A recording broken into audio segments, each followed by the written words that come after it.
First Person is produced in cooperation with the Far East Broadcasting Company, who rejoice in the stories of changed lives through the power of Jesus Christ. Learn more at FEBC.org. If each of us will set aside some undistracted, quiet moments, that just the attitude and the acts of thankfulness will engender a mindset that brings even more blessings. Is that possible? I see it every day. I really do, Wayne. I see it every day.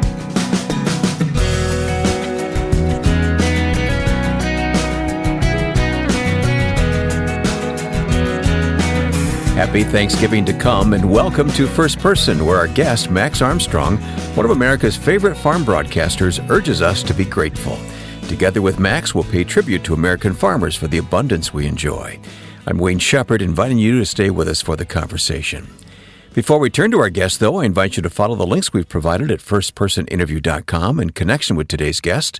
We'll be mentioning a book titled More Stories from the Heartland, and you can learn about it at firstpersoninterview.com. This interview and all of our past programs are also available at that same place for listening when it's convenient for you, or use our free smartphone app to download programs for on-demand listening. Max Armstrong has spent 53 years on radio and TV reporting on the theme of agriculture in all its forms. His is a household name in the farming community, and as he looks back on all those years of reporting, his is a grateful heart full of thanksgiving to God. I began by asking Max if this time of year makes him think of growing up on the farm in Indiana. Oh, it sure does. Wonderful memories. It's my favorite time coming into this season, certainly because growing up on the farm in Indiana, it was always such a special event, Wayne. The family would come over, just as we continue to do today, of course. Mm-hmm. But out on the farm, I think we had a real appreciation for the wrap-up of harvest. Most people try to get it done in time for Thanksgiving, and our aunts, we had a couple of spinster aunts who would come out and enjoy Thanksgiving with us, and cherished memories of Aunt Marjorie, Aunt Bertha, and Aunt Flossie. You don't hear those names anymore. No, you don't. They're not making them anymore. They don't name a kid Flossie anymore. Well, when you're driving down a rural highway across America and see those big green or red or blue machines harvesting, does it ever kind of draw you in a little bit? And you ever wish you were back at it? I like to be out there with the farmers. There's no doubt about that. I knew that I didn't have what it took to be a farmer, and I wanted to be on the radio. I'd be on the tractor as a young man in southwestern Indiana, and I'm sure your fervent desire to be on the radio came at a very young age too. But we have that in common. Yes. Yes, I'd be out there roasting in the hot sun, crawling across the field on a farm all with a 4-row cultivator cultivating soybeans, and I would listen on that tractor radio to the guys in the air-conditioned comfort there. And I thought, man, they've got it made. All right. Well, it's just such a great time of the year, this Thanksgiving time, and I want to pay special tribute to farmers, American farmers today, and I thought, who better to talk with than Max Armstrong? I don't know of anybody who knows more farmers than you do, Max. Oh, I told my wife, Wayne, that I wanted to put up a map in the shed and put pins on the map of all of the farms I visited. And she laughed and she said, good luck with that, partner. You don't make enough pins. I may have to have some help in the social media from some of my farm friends to remind me, but oh my goodness, what a blessing it has been. And to your point, to be out in the field and to be in the cab, they started putting a buddy seat. They started calling it, oh goodness, it must have been 20 years ago. They added a seat into the combine cab and the tractor cab. It was the instructional seat, I guess they called it, but you could sit in there with the grower, and as you go across the field, especially at harvest, the farmer will take an accounting of his or her blessings and really share openly with you when it's just the two of you there in the cab. And it's neat to hear the family things that they talk about.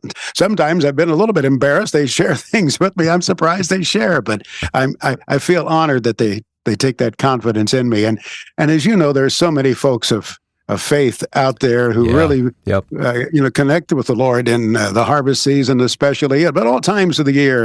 And you watch the social media for farmers. You watch Twitter, you watch Facebook, and you see all of their sunsets and sunrises and their expressions of appreciation, everything that God has given us. Yeah. As you know, I recently spent a week back in Ohio on the family farm, and boy, it just brought back all those wonderful memories myself of my dad was not a farmer, but we lived in the old house, the old farmhouse with all of its creeks and cracks and crevices, and it brought back a lot. And seeing that harvest time was very special too. They were picking beans when I was there, and the corn was a little too wet. But I was hoping to see some corn getting harvested too. But those are special times. But I think of the American farmer, and I think of all how do they exist these days? I mean, you look at those machines in the field; they're driving $1 million machines, aren't they? They are big machines. There's no doubt about it. Many farmers are highly leveraged. Fortunately, we had a couple of good years of profitability in the business. We're expecting the next couple of years to be a little more challenging, depending on what happens with global production. And we're very much in a global situation where we compete with others today in the world marketplace. The South American production has gotten to be so big. In the Southern Hemisphere, the Brazilians continue to find more land to farm or to go out into the pastures and plow it up so that they can expand their acreage. And we're very much in competition with them and have been. Yeah. It's just that competition has grown so much that we are now the number 2 supplier to the world, not number 1 of soybeans. All right. Well, I want to talk more about that, but let me back up and explain why you are so connected with the American farmer and agriculture in general, because your career in radio and television has really spanned decades. You've recently retired, I understand, Max, but it has spanned decades of reporting and being that guy. Yeah, I always wanted to be in the broadcasting business. From the age of 7, I'd sit in the closet of the old farmhouse and practice as if I were on the radio.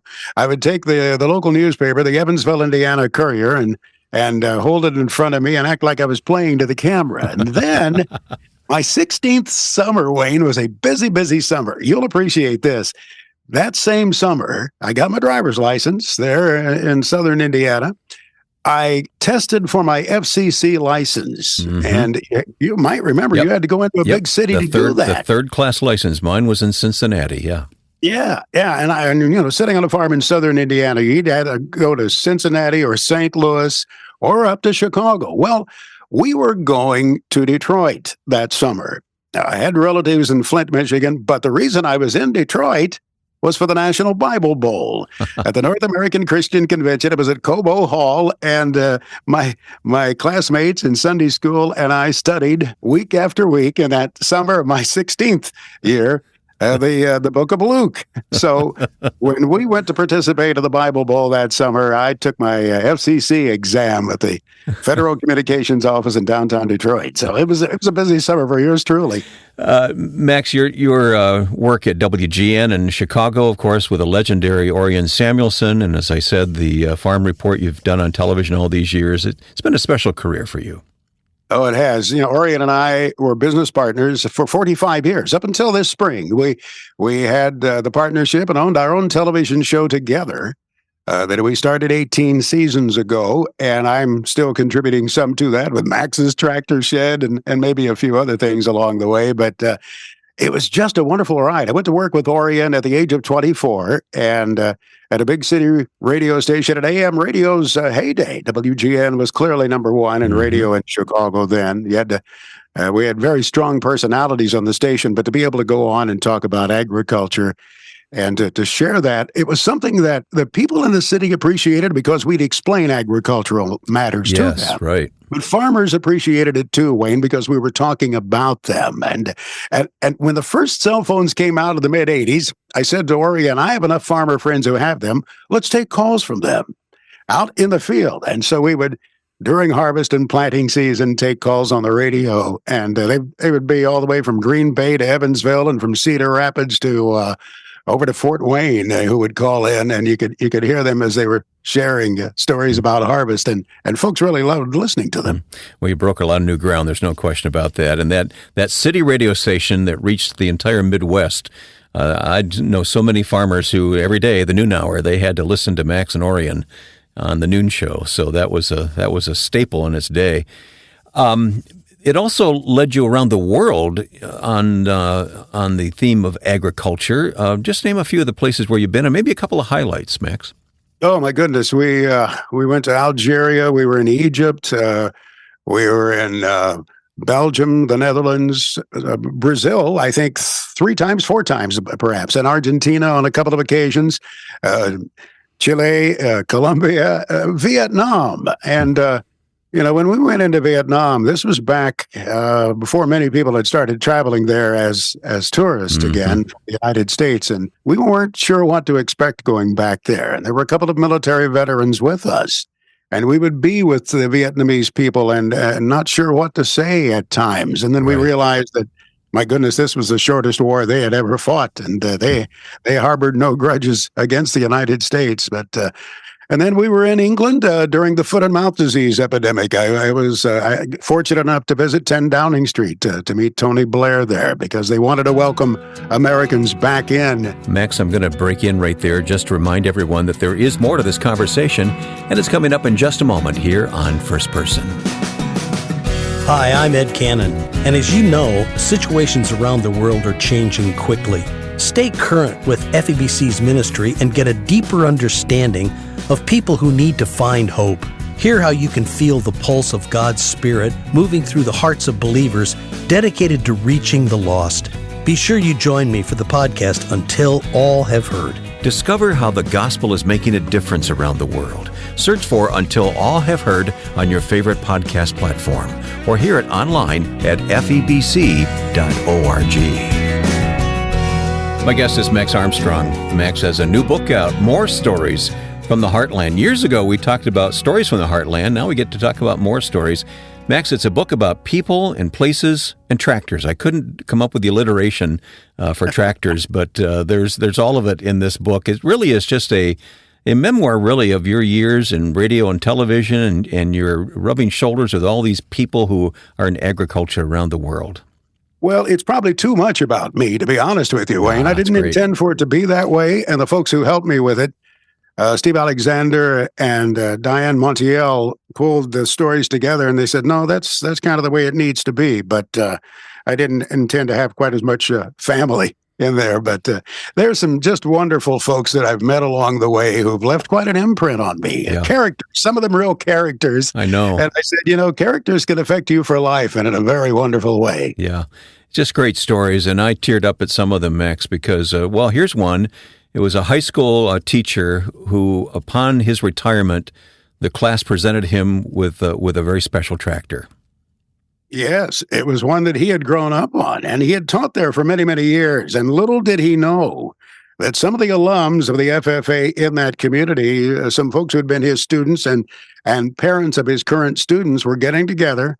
They had acquired that tractor that they knew his dad had as a much younger man, and they did the restoration of it. And at a special event at the high school, as he retired, they unveiled it, and he got on that tractor for the first time in many, many years. Mm-hmm. There is that sentimental attachment, a very strong attachment to the machine that Dad had. If you're fortunate enough to be able to find it, to get back with it again. But Mr. Larry Plapp had been for 30 years a high school advisor there, and in southern Wisconsin, and he had grown up on a farm around Malta, Illinois, to the west of Chicago. And you understand that love of old tractors. You've got a couple of them yourself. I have two that my father had, and the one is there's a very strong attachment to it because it's a farmall that was delivered to an International Harvester dealership 2 blocks from the hospital where I was delivered the same summer. Yeah.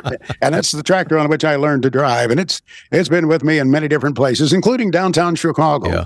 Back to your book, here's another story of Gene and Mike Miller, retired, but they spend their time caring for a rural church, a rural country church that Mike attended as a young man, and they open it up, I guess, once a year, you tell in your book. They do. There is a Christmas church tour every December, and folks might want to put this on the radar screen and check into it. It's in Perry County, Missouri. So in other words, it's about 100 miles south of St. Louis, and they have a number of churches that participate and open their doors for a couple of nights, and people will come and they tour. It's a wonderful area. Many different denominations represented there. But this couple, he grew up specifically in the church, and then they met each other while working in St. Louis. They retired back to that area. They bought the church building. There's no worship that takes place there. However, once a year, they open the doors, and folks come in there for the Christmas tour, and the local rural electric cooperative turns on the power for 1 week. That's my favorite part of the story. I think that's great. That's right. They energized the house of the Lord for 1 week there. Well, your book is full of pictures and stories like that. Let's see. What's another one? What comes to your mind at the moment? One of these stories you could tell us.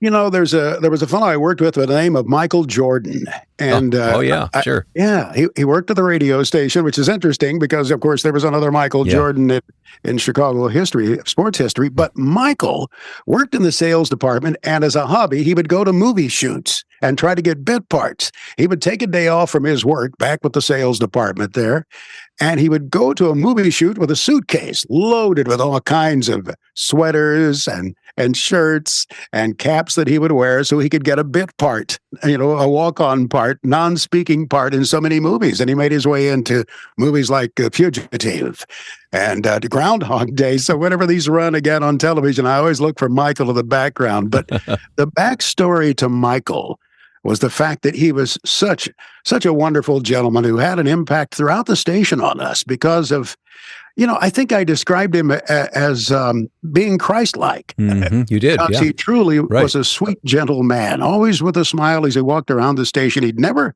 speak an unkind word.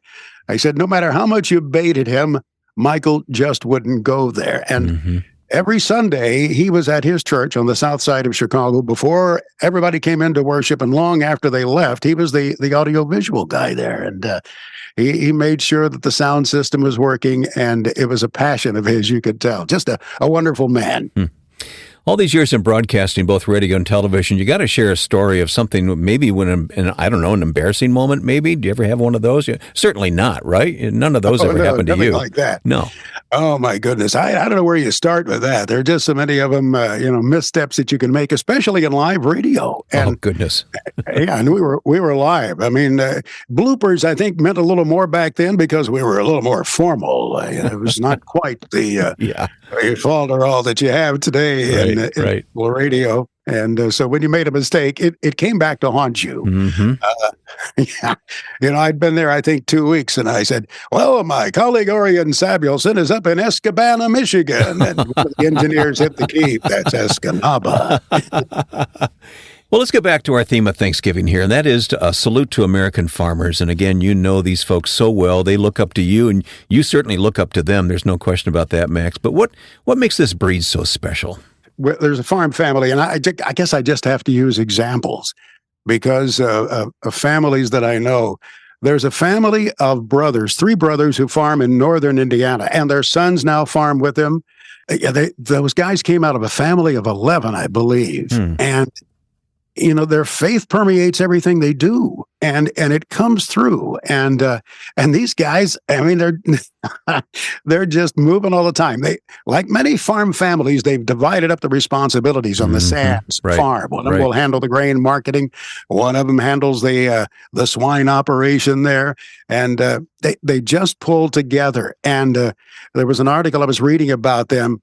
After I'd gotten to know them, they come up to me at shows all the time. As the 3 brothers are always together, they're always smiling, and they greet me so warmly. And how you can't forget them. And it's just an example of what you see.